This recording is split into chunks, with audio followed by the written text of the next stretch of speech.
So I would like to just talk about some, let's call it, constitutional matters, particularly relating to our national identity and the identity really of the United Kingdom.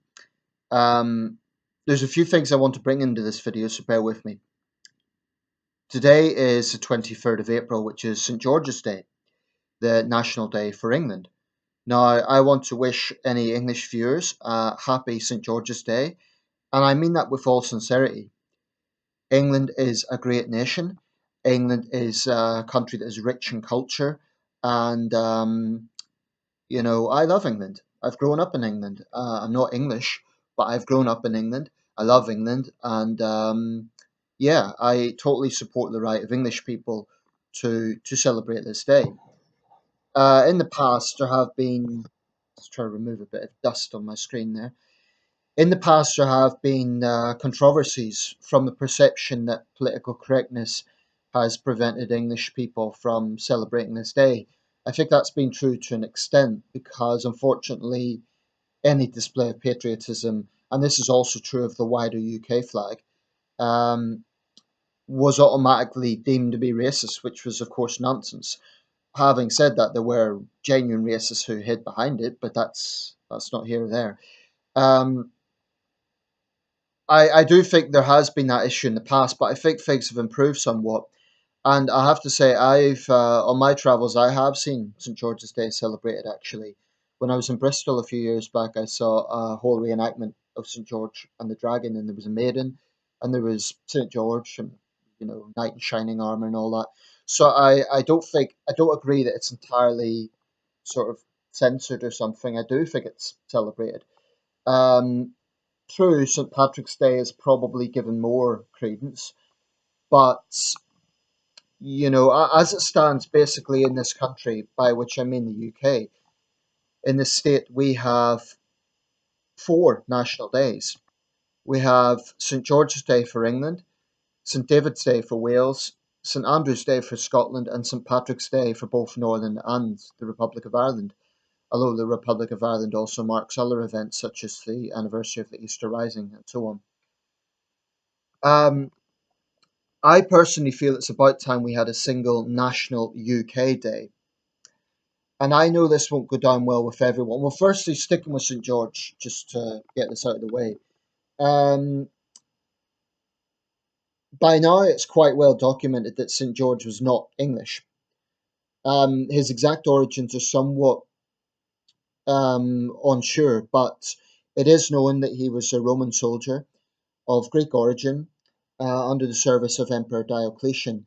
And he was possibly born in a place called Lod, which is present day Israel, which was then the Roman province of Syria Palestina.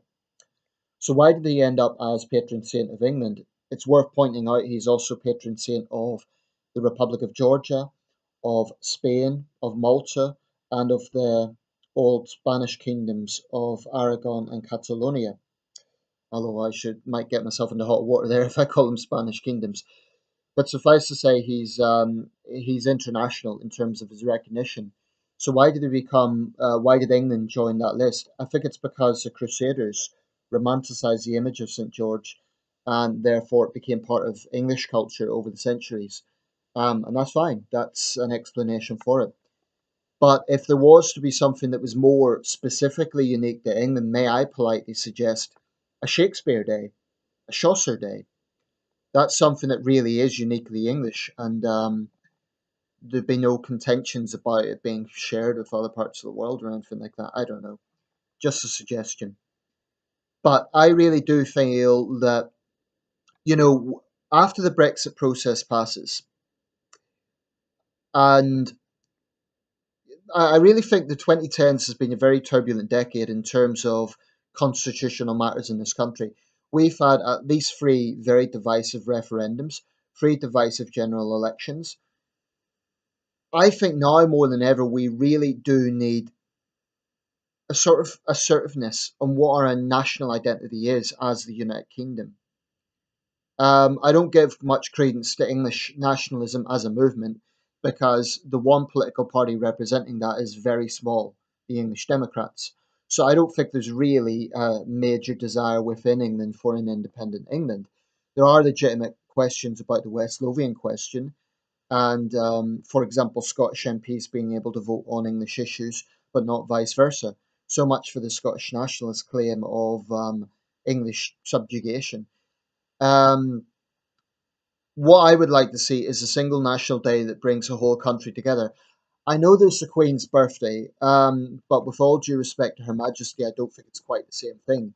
Because to me, and I say this as a royalist, I think that's marking an individual more than the country. I understand what royalists will say is that the Queen is a national symbol of the country, but I it's a bit like how I feel about the national anthem. I personally feel we could have a better national anthem, and I know that might sound quite contentious to my royalist viewers. Um, I am a royalist, but I feel that we're making a mistake if we assume that the Queen and the Queen alone is the symbol of this nation. She's not. She's a very big part of it, and in my view, monarchy is a very, very big part of it. Apparently, today, in fact, the Duchess of Cambridge has just had another child, so that will be a future heir to the throne. I haven't seen the news yet, but I'm going to follow that later. Um, no, I think that it's about time we had a single UK day. Look around the world. The Americans have Independence Day. The French have Bastille Day. Um, the Russians celebrate.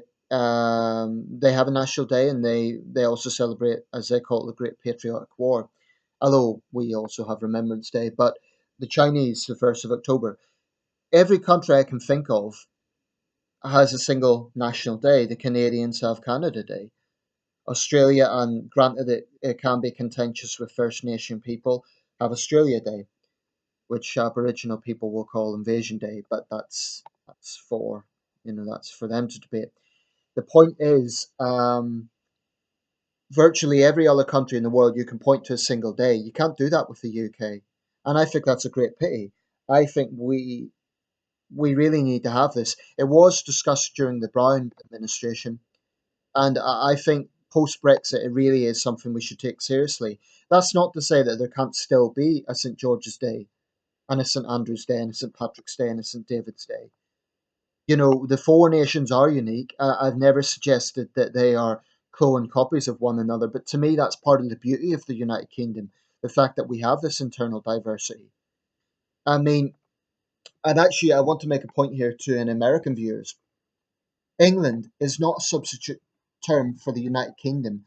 I came across a video last night.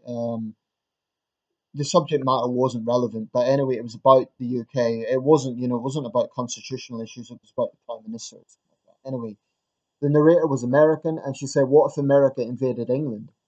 But then she went on to contradict herself. Would the British do this? Would the United Kingdom do that? So she was talking about the United Kingdom. So to any Americans watching this, with the greatest of respect, and I do respect America. You're our cousins. England is not the United Kingdom, so please stop saying the English Queen. Oh, over in England.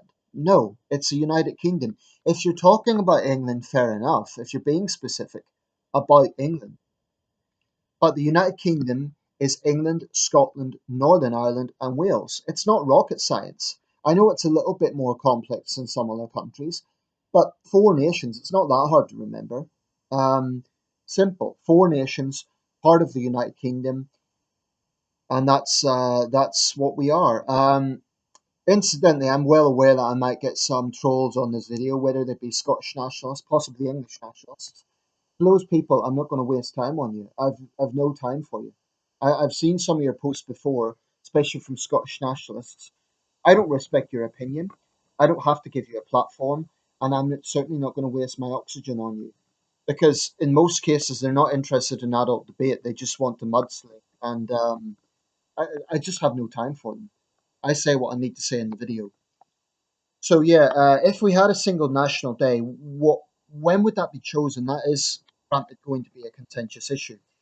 There's a number of possibilities. The point when the Magna Carta was drawn up, which was really going back the origins of democracy. Not democracy in the sense that we know it today, but it was the beginning of a very long process. Battle of Britain Day. Um, that was a moment of national pride. It was a moment when we really, our survival really was at stake. Battle of Britain Day, possibly the anniversary of the Acts of Union. Now, granted, this one would be controversial with Scottish nationalists, but to be honest, any day is going to be controversial with them anyway. So, the anniversary in 1707 of the Acts of Union, when we really did form as a United Kingdom. At that time, the Kingdom of Great Britain, and then later in 1801, the United Kingdom of Great Britain and Ireland. 1832, the Great Reform Act. This one I would be quite sympathetic to. That really was the beginnings of our modern democracy. And again, at that time, it wasn't perfect because women couldn't vote. So then, 1918, we've been celebrating 100 years since Women's Suffrage Act, where women got the right to vote, although at that time it was only landed women. So really, it wasn't till I believe 1926 or 1928, excuse me, I don't remember exactly, when there was genuinely universal suffrage for all women. So maybe that should be our national day. There's a lot of possibilities. And then it doesn't even need to be the anniversary or something. Maybe it could just be a date chosen at random. Why not? Provided it doesn't overlap with any sort of religious events or any major sporting events. Why not? Um, maybe it could go to public poll, something like that. But I think it really is something that we should take seriously because after Brexit, we're going to be really looking at, I think, our place in the world. And it is about time that we have a single national day. Why not? Why not? Every other country does. Let's have a United Kingdom Day. Let's celebrate it. It can be inclusive. I'm not talking about blood and soil nationalism. I'm not talking about any sort of white supremacist nonsense like that. I'm talking about reclaiming our Union flag.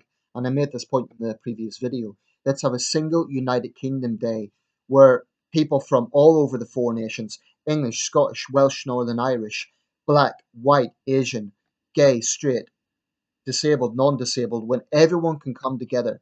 I really do believe that. And of all faith groups as well. Let's have a single United Kingdom Day. Let's celebrate it and let's be proud of being British.